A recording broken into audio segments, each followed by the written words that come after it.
This is really going to shock a lot of people when they're standing in front of the king.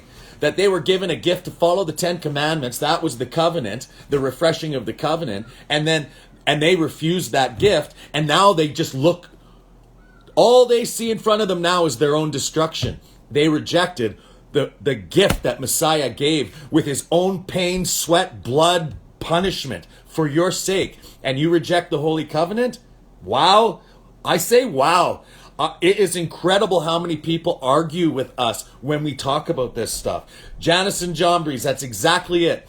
In 2 Timothy 3, when Paul's explaining the apostate church, he says, just like Jannes and Jambres, which were Balaam, the prophet for hire, his sons, resisted Moses, so will the apostate church do the same thing. And there it will be manifested, their folly will be manifested in front of all to see.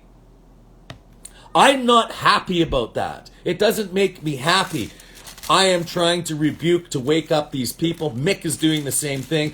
Me and Mick both talk on the phone, and we both cry, not together, but we cry about the things that we admit it to each other, because we see what's going on. Mick has insight into certain aspects. I have insight into certain aspects. We're reaching perhaps different groups of people, but we're different parts of the body working together and learning off of each other, different perspectives.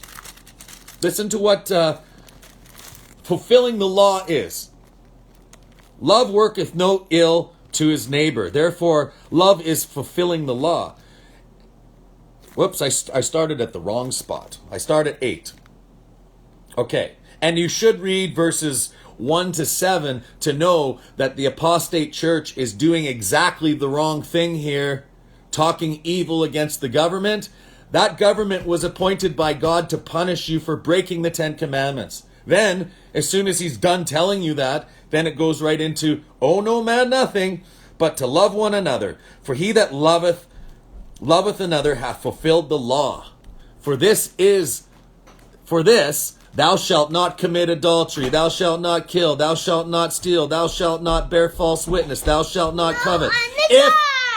If there is any other commandment, it is briefly comprehended in this quote, thou shalt love thy neighbor as thyself.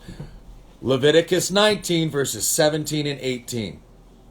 Follow all 10 commandments, rebuke, even sharply, but do not hold a grudge. You are not allowed to hold a grudge. You know why? Because you were also there once yourself. And unless you forgive, this is what loving your neighbor as yourself was. That's why when Christ was teaching forgiveness, he was teaching you to love your neighbor as yourself.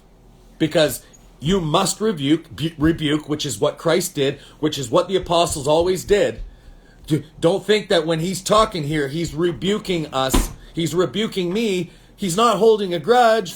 But when you don't listen, what does Paul do when you don't listen? He yells. He was a babbler even, he was called, because he talked so much.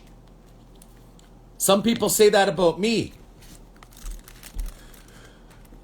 Love worketh no ill to his neighbor. Therefore, love is fulfilling the law.